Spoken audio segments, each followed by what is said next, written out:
Are you someone who would love to finally put self-care back into your life, but whenever you try to do so, there's always this nagging voice inside your head that is constantly making you feel guilty about it?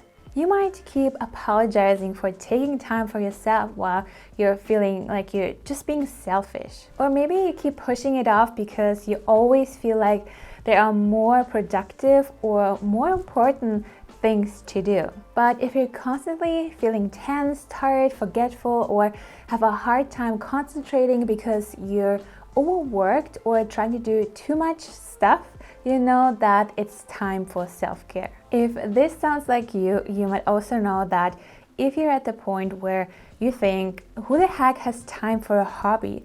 And you always feel like you're so busy that when you do have free time, all you want to do is nothing, that it means that you probably are headed toward burnout. And for many people, especially in our hustle culture, taking a break for yourself feels like a waste of time. But deep down, we all know that self-care is something that is necessary for our physical and mental well-being. It's pretty much the foundation and necessity for you to function every single day as a human being, and there's nothing selfish about that, right? But why is it that it's still so hard for us to actually make the time for ourselves? And because we all need to make our self-care a priority, especially during difficult and stressful times, I want to help you find joy and put self-care back into your life through painting so that you can make self-care guilt a thing of the past.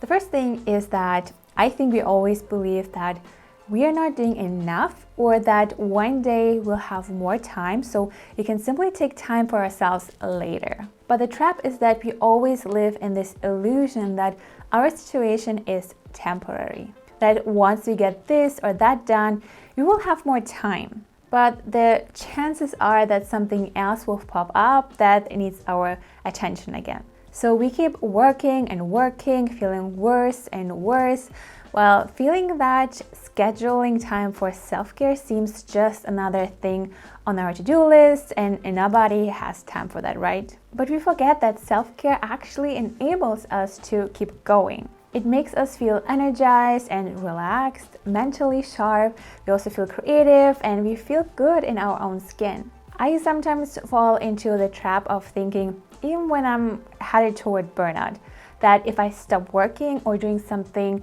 or stop doing something, something terrible will happen. But that's not the case at all. If you take the time for yourself to relax, to recharge your creative tank, and to make yourself energized, calm, and excited again, that you'll be able to tackle your to-dos so much easier. You might have heard this quote, "Self-care means giving the world the best of you instead of what is left of you. And you cannot serve from an empty vessel." And if you think about it, if you only give what is left of you while living in this illusion that your situation is temporary, you don't do anyone a favor. You might start making mistakes, treating not only you but also others poorly, and just everything becomes so much more difficult. I've said that before, at the end of the day, everything starts with you being your best self. If you're happy, everyone else will be happy. And that's definitely not selfish, right? Another thing is that your outcome doesn't define whether or not you deserve time for self-care. I know we are so trained to focus on achievements and results.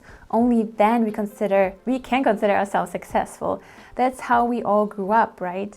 But as I said before, we will always feel like what we do is not enough, which will affect our self-worth again. We will constantly feel like we don't deserve a break only when we reach XYZ or get this or that done. So our self-worth will be so tied to the outcome that we will feel less likely to feel that we are worthy of any self-care, and things just get worse and worse. As Will Smith said, self-discipline is not an act of punishing yourself or depriving you of something, but self-discipline is the definition of self-love. And self-love is the definition of self-respect, just like taking care of yourself. If you respect yourself, then you'll take care of yourself. If you take care of yourself, you will not only give the world the best of you, but you will also build your self-worth and self-esteem and ultimately feel more self-confident. You will be in such a different mindset. You will switch from self-destruction to self-care no matter what, because you respect yourself.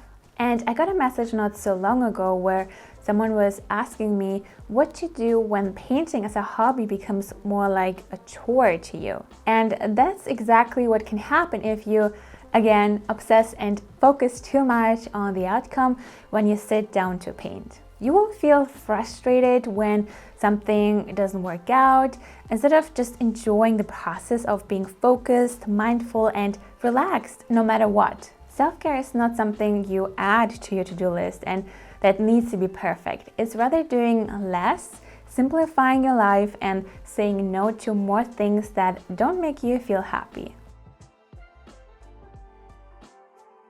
I also realized not so long ago that I was not only living in the illusion of being busy is just temporary, but also that I said yes to other people more often than I said yes to myself, which ultimately kept me stuck in this I will do XYZ later. There was always something that others wanted from me that I thought, okay, well, I just have to postpone that and I will just do that later. Until weeks, months, or even years passed by and I still didn't do what I wanted. I realized that if I keep saying yes to other people, I will stay in this habit of saying no to myself and putting everything and everyone else first. So I had to get on the no train, where I started saying no to more and more things because I was so clear on my priorities that it felt easier and easier to say no. When you set and keep your boundaries, you're simply showing yourself respect, and it's so liberating because while you say no to someone else, you're saying yes to yourself. And if you say yes to yourself more often, you also say yes to all the people that you love the most, because you will be able to be the best version of yourself and serve others to the best of your ability. It becomes something you don't have to do, but something you want to do. But saying no can also be as easy as saying no to mindlessly scrolling through your phone, setting up a sign on your door that you don't want to be disturbed so you don't waste time being distracted.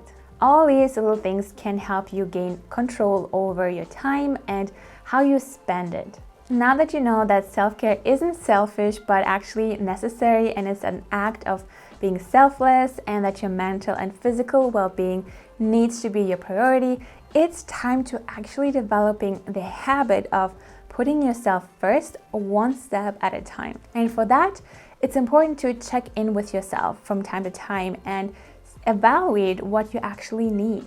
For example, for me, I realized I needed a workout routine ASAP back in my life because I'm sitting so much and my body was just craving for exercise. It just felt worse and worse. And I also needed to look after what I was eating to feel healthy and energized as well. So I downloaded an app that also has a community part built in that helps me track my food, training, and it keeps me on track of developing the habit of working out and eating healthy every single day. Maybe for you, you already do all that, but mentally you still need something that helps you meditate, focus on one thing, and gets you excited mentally, for example, through learning something completely new. If that's the case, then check out my free guide to watercolor painting that will help you get started. You can find a link in the description box down below. I really hope this video was helpful to you and that you will commit to putting your well-being first, because you deserve to feel happy and be well. Thank you so much for watching. Have a wonderful day, and I will see you in my next video. Bye!